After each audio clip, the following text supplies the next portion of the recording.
couple episodes ago, we built this crosscut sled. We are going to make a couple modifications to it to bring it even closer to awesome.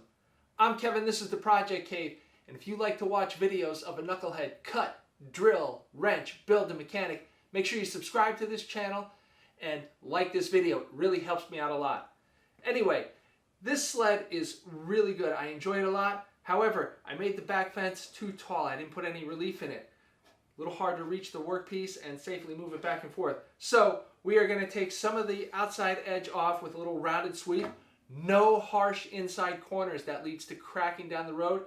In wood, you also see this in formica and granite. So we're going to take this down a little bit, keep it full thickness in the middle where the blade is, and that is going to improve it a lot. Then we're going to round over the corners and sand this top part, and this thing is going to be even perfect. So let's get some stuff out of the way and get to it.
So over here on this side, we're going to do a plunge cut.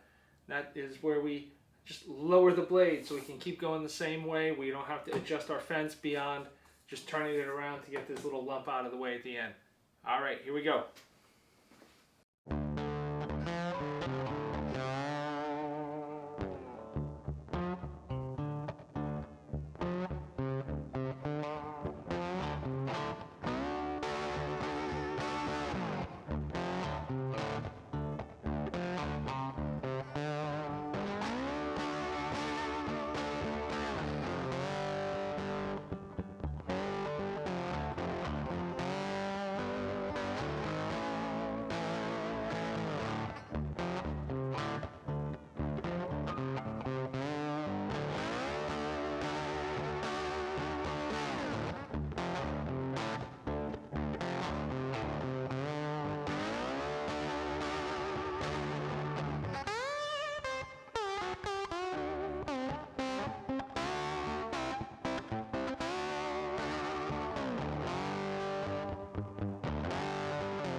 Our sled is back on the table saw, and it is 2 steps closer to awesome. We're full strength here in the middle, a little shorter on the sides. We soften the edge so it's easier to hang on to, and being lower on the sides, it is now easier to touch our workpiece and help hold it securely while we're pushing the sled. So, like I said, 2 steps closer to awesome. If you like this video, give me a thumbs up, hit that like button, subscribe to the channel, and let me know what you think with the comment below. I'm Kevin, and I'll see you next time in the Project Cave.